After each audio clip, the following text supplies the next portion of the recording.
Most people will tell you time is money. That sounds smart.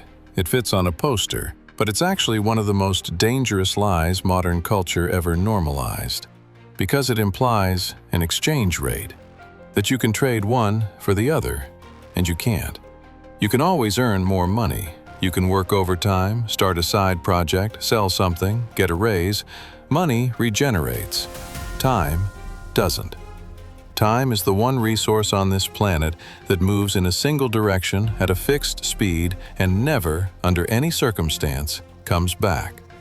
And yet the average person treats it like it's free, like there's an infinite supply sitting in some invisible warehouse.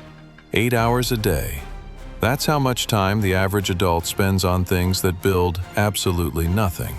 Scrolling through feeds, watching short clips that vanish from memory in seconds, refreshing the same apps over and over, consuming content that was designed not to inform, but to trap.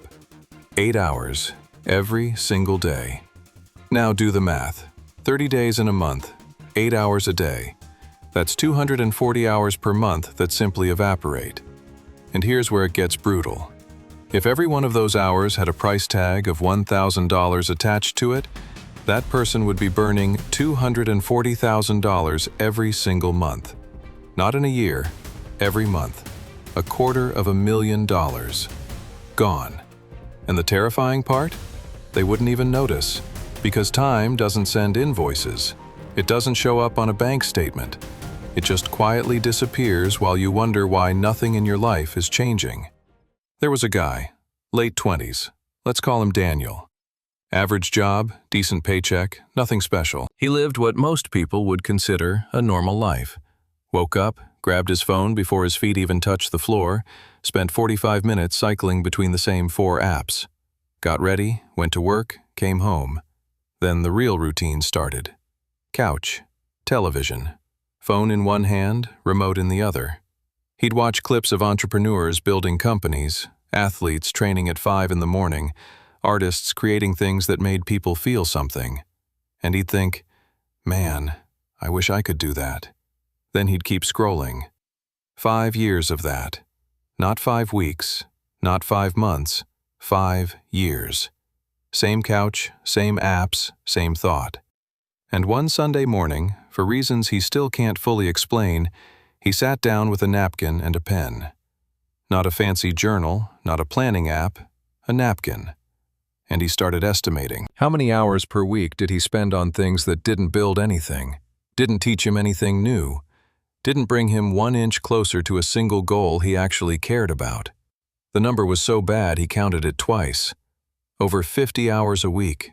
More than a full-time job.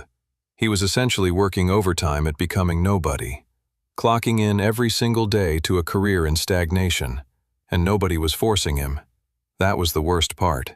There was no boss, no system, no oppressor, just him, his phone, and a couch that had memorized the shape of his body. Here's the thing about that kind of realization. It doesn't require a tragedy. It doesn't need a near-death experience or a dramatic breakup or losing everything. It just requires honesty. One clean, unflinching look in the mirror. And that, weirdly enough, is the hardest thing a human being can do. Because admitting that you've been wasting your own life is a different kind of pain. It's not like losing money, where you can blame the market or bad luck or someone else's mistake. This is all you. Every single wasted hour was a choice you made. And sitting with that truth, really sitting with it, takes more courage than most motivational speeches will ever acknowledge. So Daniel tried something. Not a productivity system.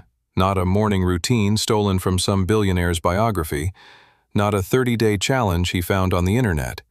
Something much simpler and much more uncomfortable.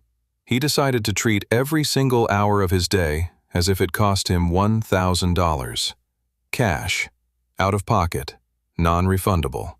He grabbed a cheap notebook and drew 2 columns, one labeled invested, the other labeled burned. And he started tracking. Every hour, every day, no exceptions, no rounding, no lying to himself about what counted as productive. Woke up, spent 40 minutes scrolling through news headlines and memes before getting out of bed. He wrote it down. $667 burned. Watched 3 episodes of a show he'd already seen twice? $3,000. Argued with a stranger in a comment section about something that wouldn't matter in 12 hours? $333. Got sucked into a rabbit hole of short videos for an hour and a half? $1,500. Gone. Just like that. At the end of day 1, he added up the burned column. $8,200 in a single day for producing absolutely nothing, for building nothing, for learning nothing, for moving 0 inches in any direction that mattered. And that number sat on the page like a slap. Now, a lot of people would see that number and feel motivated. They'd get that rush of energy, that wave of, I'm going to change everything starting tomorrow. Daniel didn't feel that. He felt something different, something colder. Disgust. Not the dramatic kind, the quiet, mathematical kind. The kind that comes from staring at a spreadsheet and realizing the numbers have been against you for years and you just never bothered to look. Motivation is a sugar rush. It spikes, it feels amazing, and it crashes before lunch. Disgust based on evidence? That sticks. That burns slow and steady like a pilot light. It doesn't need a playlist or a speech. It just needs the truth written on a page in your own handwriting. By the end of the first week, Daniel had cut his daily waste nearly in half. Not through some heroic act of discipline, not by white-knuckling his way through urges. It happened almost automatically. Because now, every single decision had a visible cost. Every time his hand drifted toward his phone, his brain ran the calculation before his thumb even unlocked the screen. Is this worth $1,000 an hour? And the answer, almost always, was no. That's the strange power of this experiment. It doesn't require willpower, it requires visibility. It's like someone installed a price tag on every moment of your day. You wouldn't buy a sandwich for $800, so why would you spend 48 minutes doing something that adds exactly nothing to your life? When you can see the cost, the behavior changes on its own. You don't need discipline to avoid overpaying, you just need to see the price. But here's where most people would stop the story. Guy wastes time, guy sees the math, guy fixes his habits. The end. Except that's not even half of it, because cutting waste is only one side of the ledger. Saving 240 hours is meaningless if those hours just sit there empty. It's like clearing out a room in your house but never putting anything in it. You just have a bigger, empty space. The real question, the one that actually matters, is what do you do with the hours you reclaim? If someone dropped 240 extra hours into your lap next month, right now, what would you build? What skill would you learn? What would you create? What conversation would you have that you've been avoiding? What project would you finally start? Most people have never asked themselves this because they've never realized the hours were available. They're buried, hidden under 15 layers of habit, routine, and algorithmic distraction. But the moment you put a price on your time, those hours surface. They become visible and real. And then comes the uncomfortable part. You actually have to fill them with something that matters. Daniel started small. He didn't redesign his entire life overnight.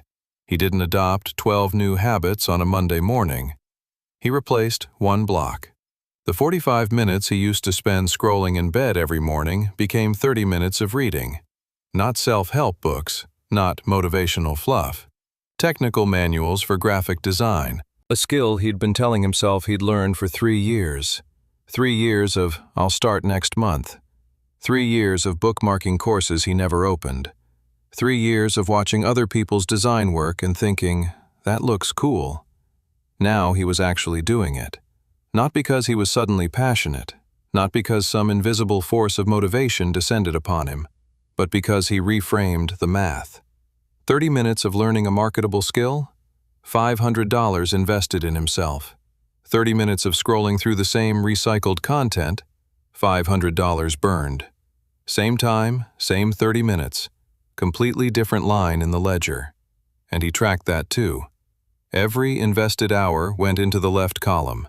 Every wasted hour went into the right, and watching the left column grow while the right column shrank became its own kind of fuel. Not motivational fuel, mathematical fuel. The kind that doesn't fluctuate with your mood. If you're ready to stop burning hours and start compounding real results, explore the KMA method, a direct, practical system to build focus and consistency in just 5 minutes a day. The link is in the pinned comment.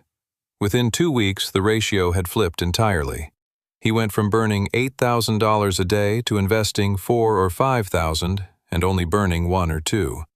The ledger looked different. His mornings looked different. His evenings looked different. And here's the part that nobody talks about when they discuss productivity and time management. His thoughts looked different. Because when you spend 8 hours a day consuming content created by other people, your internal monologue starts to sound like a comment section. Reactive, scattered, surface level. You think in fragments, in opinions about things you don't fully understand, in emotional reactions to stories you read for 10 seconds. But when you spend even 2 or 3 hours a day creating, learning, building, your thoughts develop weight, depth, structure.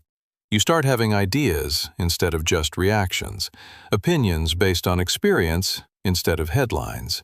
And that shift is invisible to everyone except you, at first. Make sense so far, right? Person tracks time, stops wasting it, starts investing it. Simple concept. But this is where things get much deeper than time management. Because the real transformation wasn't in Daniel's schedule. It wasn't in his routine. It wasn't in his notebook or his ledger or his morning habits. It was in his identity.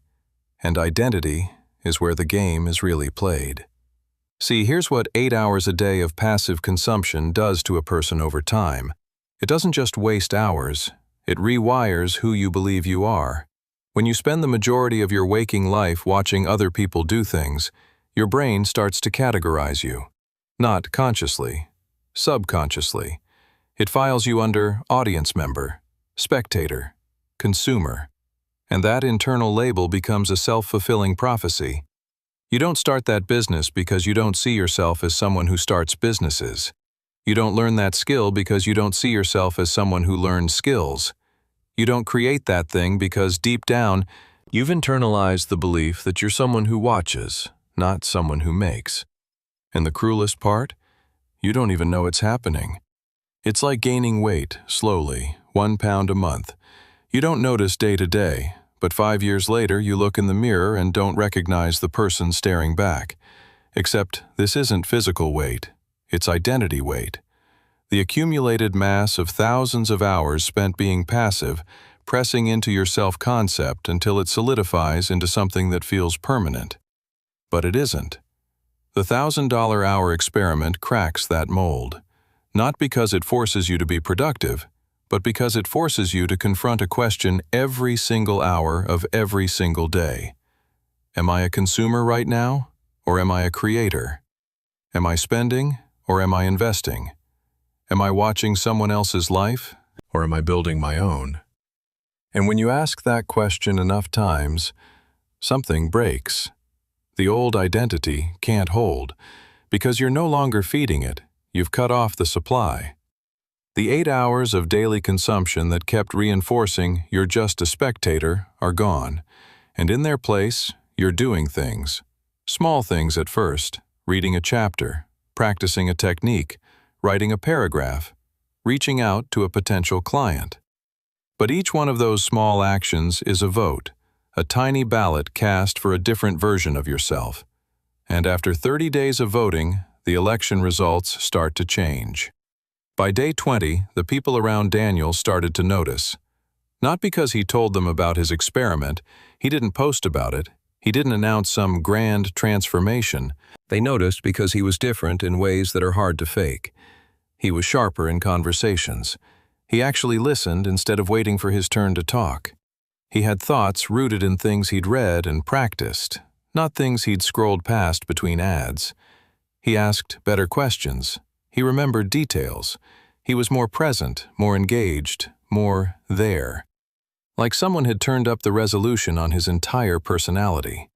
And none of it was performative. It was just the natural byproduct of spending his hours differently. Because here's something that doesn't get said enough. How you spend your time doesn't just determine what you accomplish. It determines who you become. Every hour is a brick, and at the end of each day, you've either added to a structure or you've thrown those bricks into a river. The structure you build with those hours is your identity. And most people are standing in an empty lot wondering why nothing's been built. Here's the thing about discipline that most advice gets completely backwards. Everyone talks about discipline as if it's something you generate through force, like it's a muscle you flex until it hurts. Wake up earlier, push harder, grind more, just do it. And yeah, that works for about 72 hours, maybe a week if you're unusually stubborn. Then life happens. You're tired, you're stressed, something goes wrong at work, the couch is right there, the phone is right there. And the willpower you were relying on evaporates because willpower is a depletable resource. It runs out. Every single day, it runs out. The $1,000-hour method doesn't run on willpower, it runs on clarity. And there's a massive difference between the two. Willpower says, I shouldn't scroll right now because I need to be productive. Clarity says, scrolling right now costs me $1,000 and I'm not paying that. One is a battle you fight every single time. The other is a decision you made once that keeps paying dividends. And decisions, once made from a place of genuine understanding, don't require constant reinforcement. You don't have to convince yourself not to touch a hot stove every morning. You touched it once, you learned, you moved on. The experiment works the same way. After enough days of seeing the real cost, the knowledge becomes automatic. It's not discipline, it's awareness that hardened into instinct. Let's talk about what happened around day 12. Because this is the part of the story where most transformations die. Not just for Daniel, for most people who try to change anything about their lives. And the reason they fail at this point is deeply counterintuitive. They don't quit because it's too hard. They quit because it's too honest. See, the ledger doesn't just show you how much time you're wasting going forward. After a couple of weeks, your brain starts doing the backward math on its own. You don't want it to. You don't ask for it. But it does it anyway. If I've been burning $8,000 a day in wasted time, and I've been living this way for 5 years, the number is catastrophic. It's the kind of number that makes your chest tight and your stomach hollow. And the natural human response to that kind of pain isn't to push forward. It's to hide, to close the notebook, to delete the tracking app, to tell yourself this experiment is stupid and it doesn't matter, and you were fine before, and this whole thing is just another productivity fad. That's shame talking. And shame is the single most effective killer of progress ever invented by the human psyche. Because it doesn't attack your habits, it attacks your worthiness. It whispers you've already wasted so much. What's the point of starting now? You're too far behind. The damage is done. Just go back to the couch. It's safer there. Daniel hit that wall on day 12. Hard. He sat on his bed, stared at the notebook, and felt the full gravitational pull of 5 years of wasted time pressing down on his ribs. And he almost closed it. Almost went back to the couch, almost defaulted to the version of himself that was comfortable and familiar and going absolutely nowhere. But instead, he asked himself one question, the simplest, most important question a person can ask themselves in that kind of moment. If not now, when? Not as a motivational slogan printed on a gym wall, as an actual mathematical inquiry. Because the hours don't stop passing while you sit there deciding. Tomorrow won't magically have more time. Next month won't suddenly feel easier. Next year won't deliver some perfect confluence of conditions that makes starting effortless. That moment never comes. It has never come for anyone in the history of human beings. The only variable in the equation that ever changes is you. Your willingness to begin despite the mess. And you either change now, today, this hour, or you accept, with full awareness, that you probably never will. He picked the notebook back up, wrote day 13 at the top of a new page, and kept going. By the end of month 1, Daniel had logged 182 hours of intentional, focused, directed activity. 182 hours. To put that in perspective, that's roughly 4.5 full work weeks of pure concentrated effort, compressed into a single month. Alongside his regular 9 to 5, alongside meals and commuting and laundry and all the mundane logistics of being alive. He didn't quit anything. He didn't move to a cabin in the woods. He didn't wake up at 4 in the morning or adopt some extreme monk mode lifestyle that looks great in a thumbnail but collapses after 9 days in real life. He just stopped bleeding. That's really all it was. He identified where the time was leaking out and he plugged the holes. The hours were always there. Every single one of them. They were just hemorrhaging through the cracks of his attention, dripping out through the screen of his phone, evaporating into the algorithmic void of platforms that were engineered by some of the most brilliant minds on the planet to capture exactly those hours. He wasn't weak for losing them. The game was rigged. But he decided to stop playing. In those 182 hours, he completed 3 full graphic design projects. Real portfolio-quality work, things he could show to actual paying clients without apologizing. He reached out to 8 potential freelance clients with cold emails that were thoughtful and specific, because he'd spent time crafting them instead of rushing through them between scrolling sessions. 2 of those 8 said yes, his first paying clients. He earned his first $1,600 from freelance design work, doing something he'd taught himself in 30 days. From zero, $1,600. Not enough to retire, not enough to quit his job, but more than enough to prove something that no amount of motivational content could ever prove, that he could do it, that the skill was learnable by a normal person with no connections and no formal training, that clients existed and were willing to pay, that the money was real and it landed in his real bank account. Proof of concept. 3 of the most powerful words in the human experience, because proof of concept is the moment when I wish transforms into I know. And that transformation is worth more than the $1,600 itself, infinitely more. But here's the part where most stories about personal transformation conveniently end. The hero completes the 30-day challenge, sees results, and the credits roll. Except, life doesn't have credits. Life keeps going. And the 31st day is the most dangerous day of the entire journey, because it's the day after the experiment officially ends. The day there's no structure holding you accountable, no challenge to complete, no deadline to meet. Just you and your habits, old and new, sitting in a room together. And the old habits? They've been waiting, patiently, like water pressing against a dam, not gone, just held back temporarily by the novelty and momentum of the experiment. And the moment that momentum fades, the moment you put the notebook down and think, I've got this figured out, the water finds the cracks. The phone finds its way back to the pillow. The couch reclaims its territory. The 8 hours of consumption, slowly, silently, brick by brick, rebuild themselves until one morning you realize you're right back where you started, and you genuinely cannot remember when the regression began. That's the gravity of deeply ingrained habit. It doesn't need you to decide to go back, it just needs you to stop paying attention for long enough. The difference between people who have a good month and people who actually change the trajectory of their lives comes down to exactly one thing: internalization. They don't stop seeing. The people who transform don't abandon the $1,000-hour framework on day 31.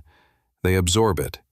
It stops being an experiment and starts being a lens, a permanent cognitive filter that sits behind every decision, every hour, every choice about where attention goes. Not obsessively, not anxiously, not in a way that makes life feel like a spreadsheet. Just naturally, quietly. The way you don't consciously think about whether to put your seatbelt on when you get in a car. You just do it. The cost of your time becomes something you feel intuitively, the same way you feel whether a price at a store is fair or overpriced. You don't need a calculator.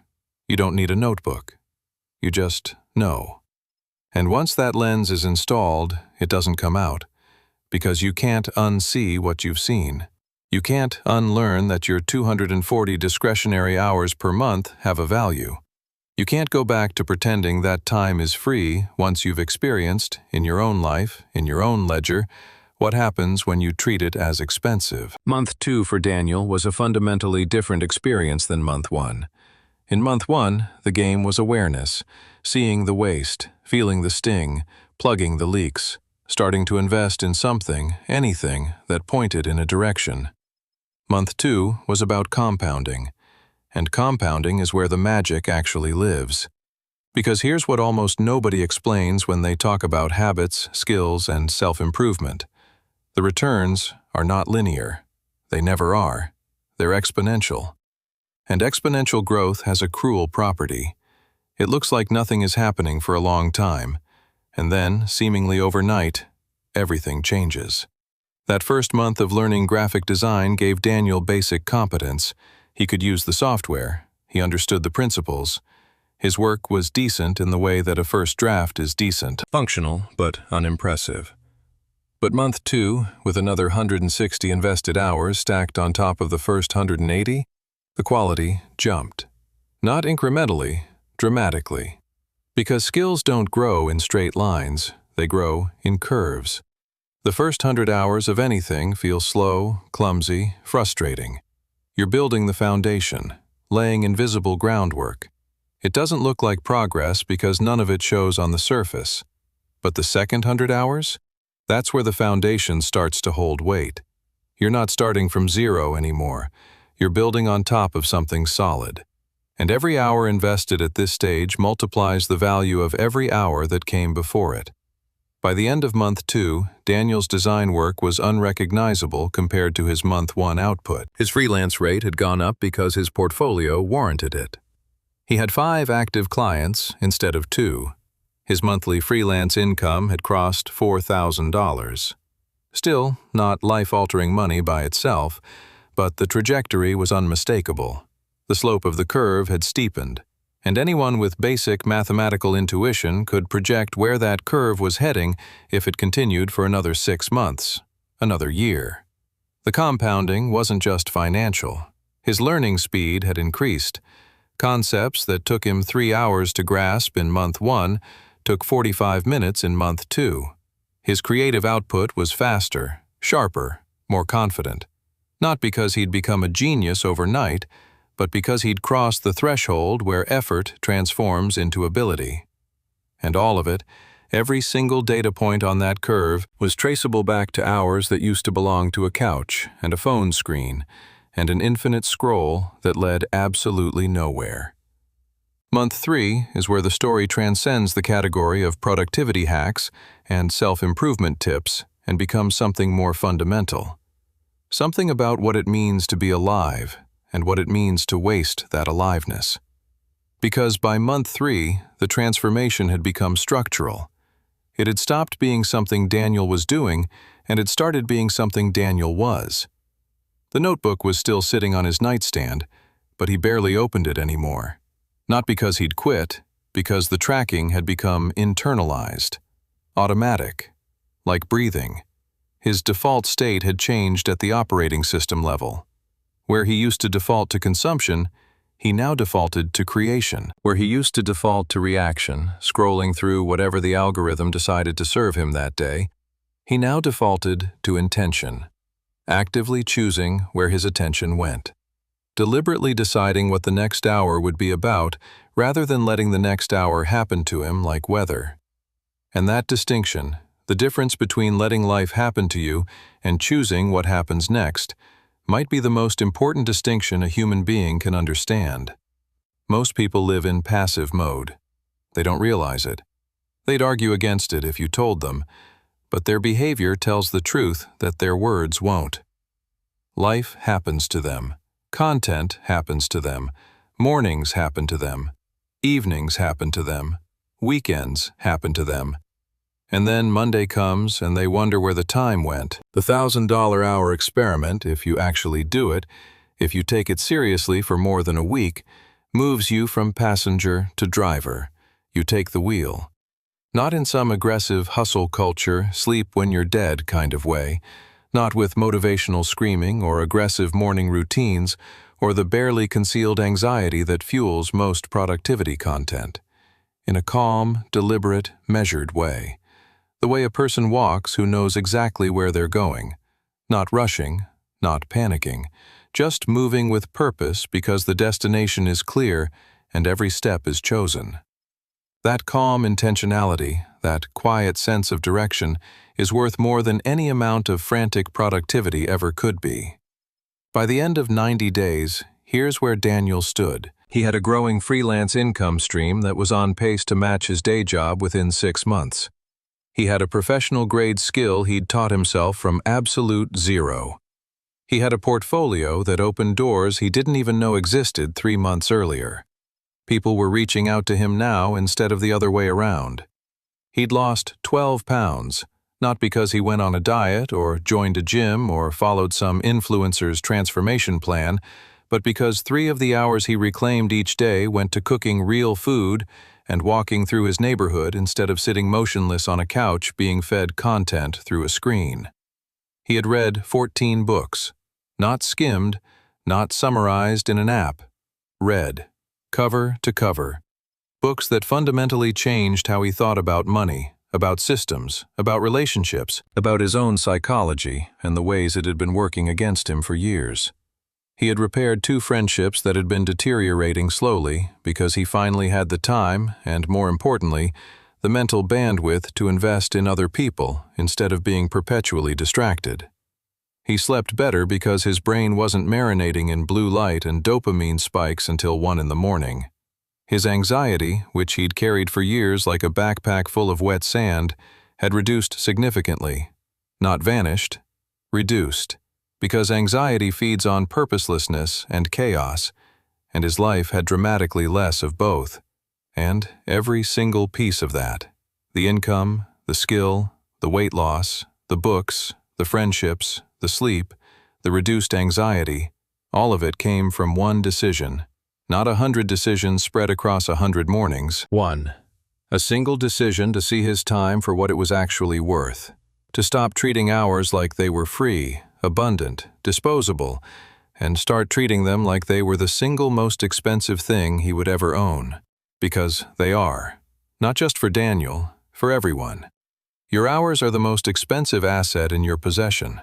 More valuable than your car, more valuable than your house, more valuable than any stock or any savings account, because all of those things are built with hours. They exist downstream of time. They are the products of how hours are allocated. And if you misallocate the hours, nothing downstream can ever be right. The outputs can never be better than the inputs, and time is the ultimate input. Now, here's what separates this idea from the thousands of other self-improvement concepts floating around the internet competing for your attention right now. It's not asking you to believe in yourself.